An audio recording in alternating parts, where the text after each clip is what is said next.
He didn't ride dragons. He didn't swing swords. He didn't wear crowns. And yet, he may have been the only one who truly understood what the game was about and what it would cost. From the shadows of Red Keep, from the darkest alleys of Myr, and from the cold stone halls of Westeros, Varys moved not as a player, but as a sacrifice. He spoke softly, not because he lacked power, but because he knew power too well. How it corrupts, how it blinds, and how it always demands blood.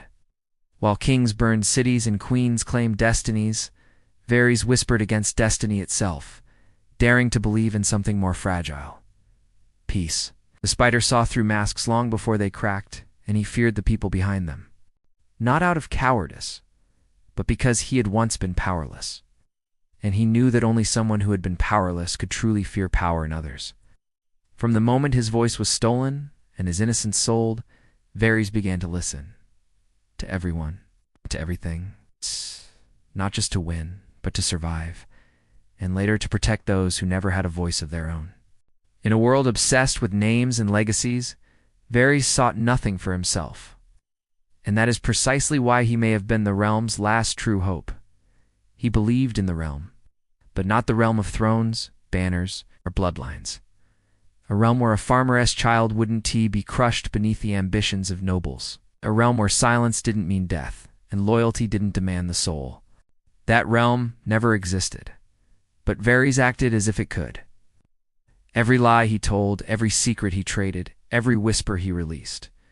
It was not to survive, but to preserve hope. When he backed Viserys, he believed in Targaryen restoration. When Viserys proved unstable, he pivoted. When Robert drank himself into oblivion, Varys watched. When Joffrey screamed his madness into the throne, Varys waited. And when Daenerys landed, wrapped in prophecy and fire, Varys dared to hope again. But in doing so, he repeated the same mistake. Believing that someone touched by destiny could escape the gravity of power, he thought Daenerys might be the one. He was wrong. And when he realized it, he made his last move. Not for survival, but for the people. And the people never knew. His loyalty was never to a name, never to a flag. It was to the millions who didn't have a seat at the table.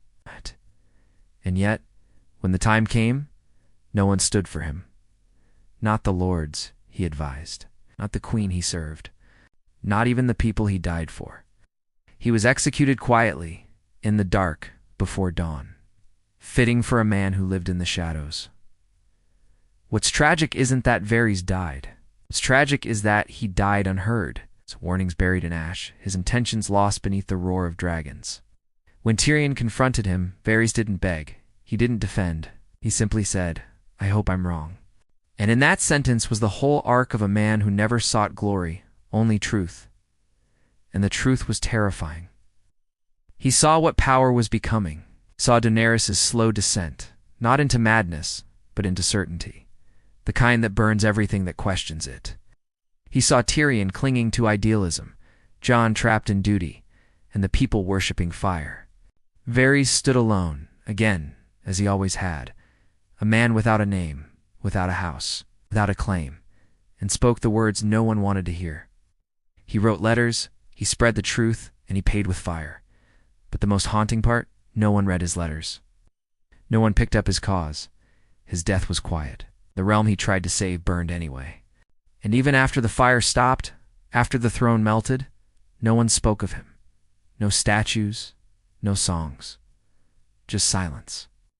The silence of a man who knew too much and believed too much, and whose reward was a pyre no one watched.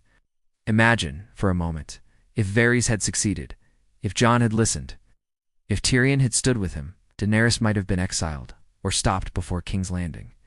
The Red Keep might still stand. The people, the very people Varys lived for, might have lived. But they didn't. And the ones who survived, Bran, Sansa, Arya, Jon, they ruled, wandered, or vanished. But none of them ever spoke his name again, not because they didn't care, but because remembering Varys would mean admitting that the one man who saw clearly was ignored. The Game of Thrones rewarded ambition, punished mercy, and mocked those who played for others. Varys didn't lose because he was weak. He lost because he played a game that was never meant to be won by good men. He didn't fail to seize power, he refused to take it.